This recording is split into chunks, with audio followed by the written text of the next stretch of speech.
Let me ask you this. How many times have you ever posted something to LinkedIn and then just thought, I hope the algorithm pushes it out to my audience? It just disappears into the void and you put all that time into writing the post, but LinkedIn's algorithm decides whether or not people will see it. But what if you could guarantee your content reaches your audience's inbox?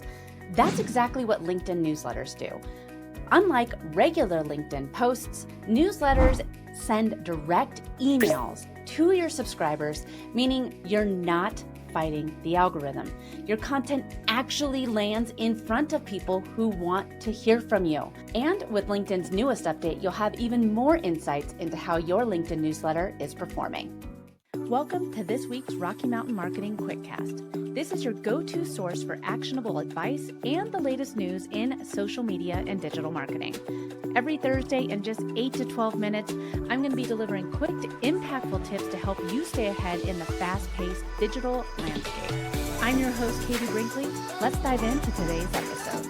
Welcome back to this week's episode. I'm really excited to be talking about LinkedIn newsletters because I've talked about them a number of times. If you've ever seen me speak on stage, I talk about LinkedIn newsletters, how it's one of my most favorite features of LinkedIn and how it's so underutilized.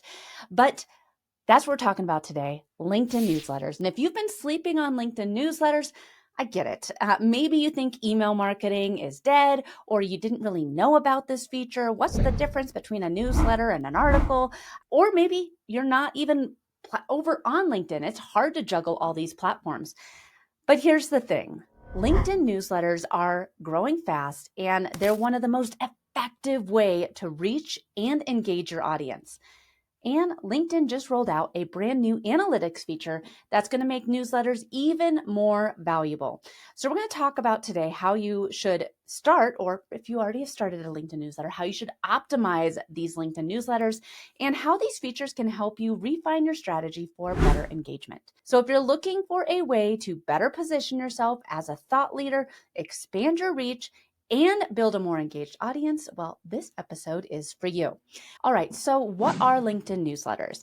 LinkedIn newsletters are longer form content where you can add in clips from your video, your YouTube, you can add in your podcast, you can use all the direct links that you want. It is a great way for you to build out a long form piece of content on LinkedIn that not only ends up on the LinkedIn platform, but also in people's inboxes. It is a little different than an article because articles stay on LinkedIn and newsletters actually get sent. So if you follow me on LinkedIn, you can follow me at Katie Brinkley. You'll see that I have a newsletter called The Social Situation, and it comes out now it's Monday. It used to be Tuesday. I switched to Mondays, and it's been performing better. So anyways, that's another aside. But I have a LinkedIn newsletter, and this LinkedIn newsletter, people can subscribe to it. When you decide to follow me, it'll ask you, do you want to subscribe to their newsletter? So I have, let's say, I think I have about 6,000, maybe 7,000 connections or followers on LinkedIn. And then I have about 2,000 people that subscribe to my newsletter. So that is 2,000 people that say they want even more Katie Brinkley. They want Katie Brinkley material that's not just given to them through the LinkedIn algorithm whenever they happen to log on. They want to be notified when I have something new to say. That's pretty cool, right? So that is what LinkedIn newsletters are. What's new with LinkedIn newsletters is that they just gave us some more data. And you know me, I love the data because once we have the data, that means we can make tweaks and adjustments to our posting strategy to see what's working and what's not. So these are the things that LinkedIn just added. They added email sends. This tells you how many subscribers received the email notification of your newsletter. So if I think I said 2,000 subscribers, and then I had 800 email sends, that means 1,200 people have a different email address than what they signed up with. It didn't get into their inbox. Something happened. That's a huge whoa. But anyways, you can look and see what your email sends are. Then they also added in email open rate. And it's just like what it sounds. It sounds how many people actually opened your email that they received in their inbox. It gives you a percentage of how many subscribers wanted to see more of you. Now, why does this matter? So before, LinkedIn only gave you the overall data on views and subscribers and new subscribers. But now you can see if people are actually opening your newsletters, which is a game changer. Because here's the thing, if people aren't opening your emails, that's a signal that you need to tweak your subject lines, change your content style, or change your send times. I told you earlier, I switched from Tuesdays to Mondays. I've seen great results. This update could not come at a better time because LinkedIn reported that newsletter engagement jumped 47% this past year. And there are now over 184,000 newsletters being published on the platform. What does this mean? Well, newsletters are working. And if you're not using them yet, it is time to start paying attention. And now for a quick break. We've all heard that AI can change the way that you do business. If you have a podcast, if you have a YouTube channel, are you repurposing your long-form content to its full capabilities? And that's where Capsho comes in. Check out Capsho and how they can help you create more content by visiting katiebrinkley.live/Capsho today and start using Capsho and AI to work smarter, not harder. Just a note, if you use the links I provide, I may receive compensation. All right, let's get back to the show. And now you might be saying, well, Katie, I already have an email list. I already have, I already send emails out to people. Like I have an email server. I'm using MailChimp or Agorapulse or High Level, whatever. And you might say, why should I focus on doing a LinkedIn newsletter when I'm already sending emails to my list? But let me break it down for you. Number one, built-in distribution. You don't have to build an email list from scratch. Your LinkedIn connections and followers can subscribe with one simple click. And LinkedIn does all the heavy lifting by sending your newsletter straight to them. Number two, higher engagement.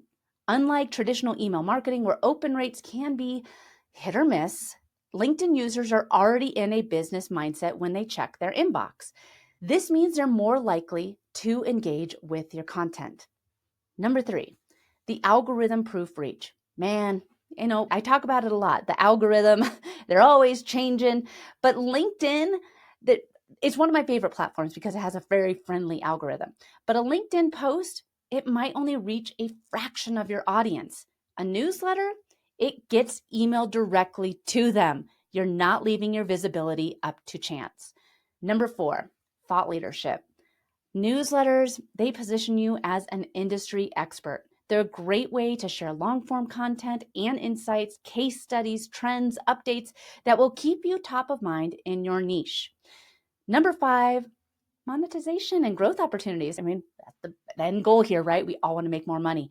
LinkedIn now allows paid promotions and sponsorships for newsletters, meaning you can actually turn them into a revenue stream if you build out the right audience. So whether you want to drive leads, you want to build credibility, or if you just want to get more eyeballs on your content, newsletters are one of the best tools that LinkedIn offers.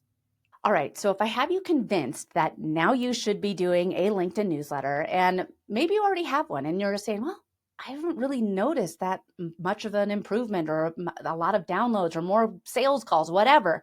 Let's make sure that they're optimized. Like I said before, I changed my newsletter delivery day from Tuesdays to Mondays. I've seen a lot more opens. I've seen more engagement. It's been a really good move for me to make my switch from Tuesdays to Mondays.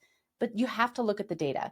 Additionally, you also have to make sure that your LinkedIn newsletter is optimized. And I found a really good format for how I lay out my LinkedIn newsletters, how I format my LinkedIn newsletters. If you want to check it out, again, connect with me on LinkedIn at Katie Brinkley. Check out the social shift situation. It's how we lay out not just my newsletters, all of our client newsletters. And I found that the way that this newsletter is laid out converts very well. But if you're driving and you're like, Katie, just tell me all the good stuff right now, this is what you need to make sure that you start doing now. Test out your subject lines. Your open rate will tell you how effective your subject line is. If your open rate is low, test different styles, try questions, numbers, bold statements, 6 things to make sure your LinkedIn newsletter gets opened, whatever it is. You want to see what resonates with your audience. And what works for me might not work for you, which might not work for somebody else, which might not work for me. So test and test and test some more. Number 2, optimize your send time. LinkedIn users are active during business hours. If your open rates are low, experiment with sending your LinkedIn newsletter on different days or different times to find the sweet spot that works for your audience. Number 3, track your trends over time. If email sends stays high, but the open rate drops, that might mean that your content isn't as compelling as it once was. Pay attention to which topics get the most engagement and double down on those. Number 4, personalize whenever you can. People engage more with content that feels like it is tailored just to them. Look at your LinkedIn subscriber demographics and see who's reading your posts, see who's reading your LinkedIn articles, who's connecting with you more often, what are their job titles. If you start crafting content directly for them, you're going to see better open rates and more downloads and more subscribers. And then last but not least, calls to action. You always have to have a CTA. Don't just inform your readers, invite engagement. Ask for replies. Encourage them to share it. Offer a free resource. Like I said, if you want to see how I have my LinkedIn newsletter formatted, it's worked really well. It has different calls to action in it. Go check it out. It's called The Social Situation. It comes out every Monday. I promise it will be filled full of insights for you. All right. So here is my challenge to you. If you haven't already started a LinkedIn newsletter, well, hopefully this was the inspiration you needed to just go ahead and get it started. Now is the time. And then if you already have a LinkedIn newsletter, go check your new analytics, see what your open rate is, see, where can you improve? LinkedIn newsletters are honestly one of the best ways to stay visible, grow your authority, and connect with your audience on your terms without having to worry about an algorithm. And as always, if you're ready to take your LinkedIn, your thought leadership, your brand to the next level, connect with me. You can connect on any of the social platforms or send me a message at katiebrinkley.live. And I'd be happy to talk with you and see how we can help grow your business and your brand to that next step. Thanks so much for listening to this week's episode of Rocky Mountain Marketing. I hope you're leaving with valuable insights and the inspiration to lead your market. If you've enjoyed our time together and found today's podcast episode useful, I have a small favor to ask of you. Please hit that subscribe button to stay updated with the latest episodes. And if you know someone who could benefit from these episodes, maybe a fellow business leader or an aspiring entrepreneur, go ahead and share this episode with them. Let's spread the knowledge and grow together. Also, I'd love to hear from you and continue the conversation beyond the podcast. Visit me at katiebrinkley.live to connect, to find more resources, or just to share your journey. And be sure to pick up your copy of my new book, The Social Shift, at katiebrinkley.com/book. Thanks again for tuning in. I'm Katie Brinkley, and I can't wait to dive into more strategies and stories with you on the next episode of Rocky Mountain Marketing. Let's keep on taking your marketing to new heights.